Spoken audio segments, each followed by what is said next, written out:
Hey guys, welcome back to the channel. Today I'm going to be showing you how to operate a fire extinguisher.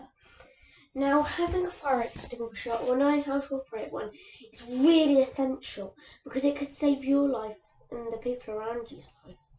So firstly, what you're going to do is select the correct extinguisher for the type of fire. So in this case I have a carbon dioxide fire extinguisher to tackle a class B fire and an electrical fire. So, without further ado, I'll show you.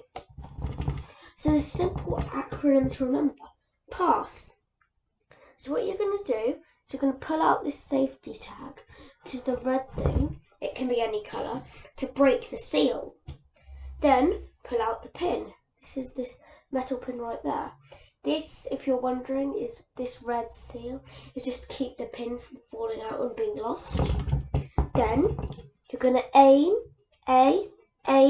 the discharge nozzle or horn or lance at the base of the fire. Squeeze the handles together and sweep across the fire until the flames have been extinguished. Now, having one of these is actually essential because it could save your life and people around you's life. It's actually so essential. And I hope that with this knowledge you can tackle a fire with confidence. Now please just remember, don't tackle a fire if you think it'll take more than one extinguisher or you're not very confident. If you're not confident, then just get out.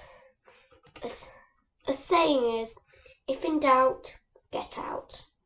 Anyway, thanks for watching guys, and I'll see you in the next one. Bye!